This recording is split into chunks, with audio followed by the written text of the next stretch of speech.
In today's world, it's no secret that it is getting tougher and tougher year after year to survive and ultimately thrive as an American farmer. I've said it before and I will say it again, farming alone is not and never will be enough in order to survive and thrive long-term inside of your family operation, which is why it's so important to diversify your family farm and have multiple sources of income. And inside of today's video, we're going to talk about how to get that done and what that ultimately looks like. So let's get to it. All right, so the first point we're going to talk about is why diversifying your sources of income inside the farm operation is the number way to thrive in any type of economy. It's no secret that at the time of this recording, it's 2024. Grain prices are not where we want to be. Interest rates are definitely not where we want to be. And it's making it tougher and tougher in order to really have a profitable year, right? A majority of family farm operations this year in 2024 are probably going to lose money, right? Inside a legacy farmer with our customers, we're prepared for that.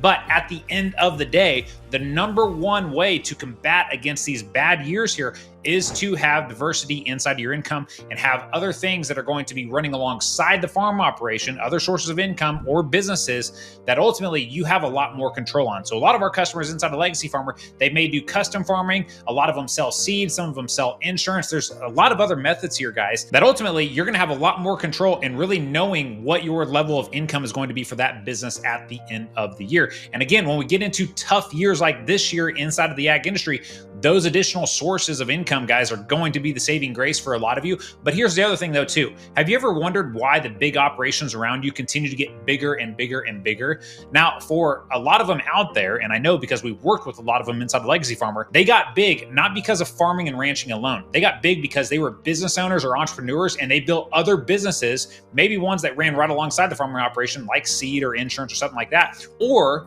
maybe they open their mind to where, hey, I have these assets, I have this equity on my balance sheet. Who says I just have to keep it in farming? Maybe I can go invest in other industries and other areas here to get a return on investment on this capital. This is a conversation that I have with customers all the time because we do have several customers inside a legacy farmer that have millions of dollars in equity on their balance sheet, but we have just been taught, trained, and conditioned growing up that, hey, if I'm a farmer, the only thing I can buy is real estate. Guys, that is the furthest thing from the truth. You are a business owner and you get to the point where you're an investor. When you have that amount of capital on your balance sheet, you can invest in whatever you want to, right? And this is how you ultimately survive and thrive in whatever is going on in the economy because you are positioned well to take whatever hits may be coming. And ultimately, you can build a business to where you are going to succeed and move forward and progress in years that others, man, they're going to take about 10 steps back. All right, now the next way to combat these negative years and really just diversify your sources of income inside of your farm operation, inside of your business in general, guys, and we talk about this all the time inside the legacy farmer, it's a question on how do I combat against a recession?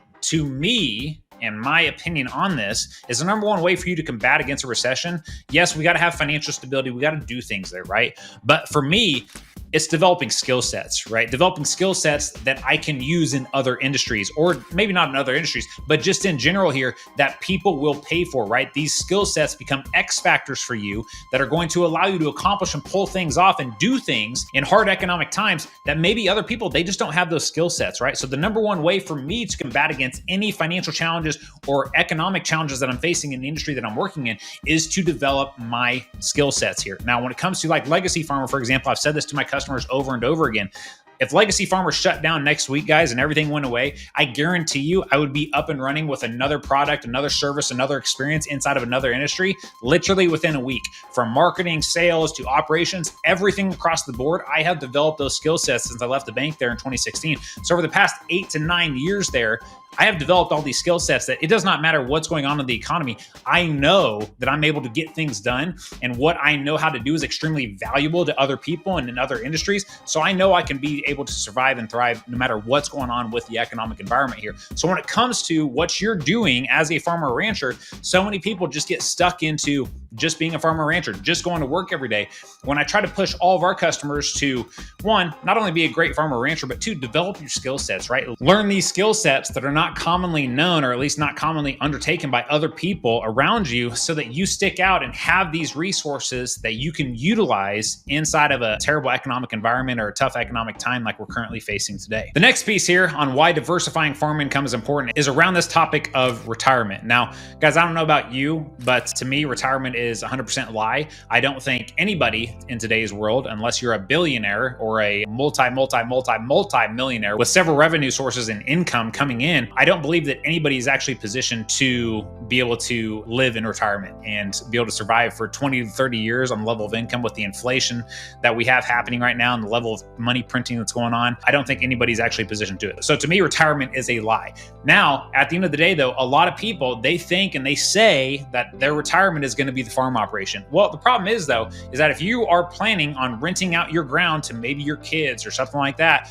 going forward, and you plan to live off the rental income, you better own a shit ton of acres to be able to support and sustain the expenses that you are going to have living in our world that we live in today. And not only today, but how expensive do you think things are going to be 15 to 20 years from now? This is why I push all of our customers to make sure that, hey, yes, let's have the farm here. That can be one source of income, but the importance of building these other businesses or other consistent sources of income so that you still have cash flow when retirement happens, so that you still have the ability to change the amount of income that you have coming in as well, as far as like owning another business and being able to increase prices as the government continues to print another $10 trillion or whatever it may be in the next 2 years here, which they most likely will, right? So we got to be paying attention to those things, but that's where having these other sources of income is going to set you up to actually be able to have the freedom that you want from retirement and not put you into a financial situation that you may not be able to escape because you just don't have the income there that you're pulling off the farm. And if you raise rental rates and you rent your ground out to your kids, for example, maybe your kids can't afford it, right? And now you're taking away your kids' future from them. It's just not a good situation to be in. And I've seen it time and time again happen inside of the industry. So again, if you want to live off your rented acres, great. You better own free and clear a lot of acres. And most people today, those acres are not free and clear, at least a large majority of the ag industry today. And so a lot of people that think they're going to do that, it's just not going to happen, guys. This is where having multiple sources of income to be a form of consistent cash flow when you are in your later years in life and want that freedom that retirement is going to give you, that is the number one way to make sure you're going to be successful during that time. Now, moving into the last part of this video, and arguably the most important one, I don't know about you, but as a man, I do not want to be reliant or dependent upon anyone else in my life, especially kids, especially grandkids, siblings, uncles, aunts, whatever it is, the bank, does not matter. I do not want to owe anybody anything, and I do not want to be reliant on anybody or dependent upon anybody in order for me to be able to live the life that I want to live.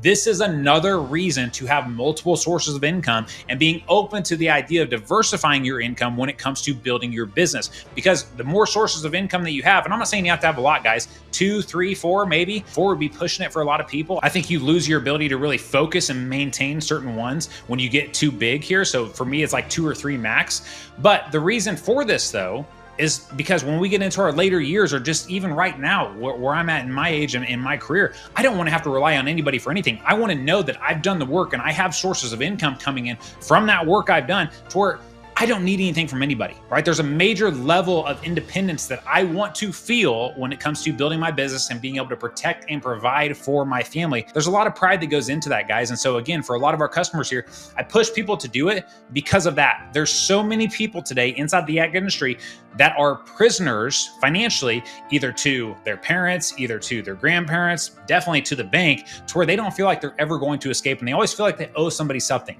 I don't want to be in that position. I don't want any of our customers to be in that position. Having multiple sources of income is what's going to allow you to escape that prison and never need anything from anyone again. And guess what? Now you're in an awesome position when you have multiple sources of income to where you can willingly help someone else in need, right? And this is something that's really important for me, is now I'm to a point to where if somebody else needed help, I can step in and help them with zero expectation of needing anything back. Literally doing something for somebody, literally because God put this person in my life and said, hey, Jace, can you help this person out here a little bit? You know what I mean? And so that's what's really cool about it too, is when you build these businesses and get to this level, yeah, you can step in and help people. And it's just genuine, right? You don't need anything back. You're not expecting anything back. And that's the type of person that I want to be. That's the type of position I want all of our customers to be in going forward as well. Again, another important point as to why it's important to have multiple sources of income and being willing and open to diversifying those sources of income when it comes to your family farm operation. All right, guys. So hopefully you found today's video valuable. You know, one of the biggest problems that our customers face when they come into Legacy Farmer is they may have multiple sources of income, whether that's farming, ranching, maybe a custom farming operation, something like that. But the reality is they don't know what their profitability really is in each type of business, because all the finances are all just jumbled and piled into one document to where they have zero clarity into where they're making money and where they're losing money, and more importantly here, where their time should be spent. It's been pretty common for us to have customers come to Legacy Farmer. We get things structured and broken out to where they can very clearly see where they're making money and losing money, and now they have to let one business go because they realize, I'm just wasting my time with this business. Cattle, for example, for a lot of our customers when they come in. And so in order to get to that point, you have to have clarity in the numbers. And if you don't have clarity in the numbers, this is what we do inside of Legacy Farmer, my friends, with our software called Farmer Metrics. So if you have more interest in learning more about that, then I invite you to schedule a free call with our team. Make sure you click the link below this video, and we'll see you on the call.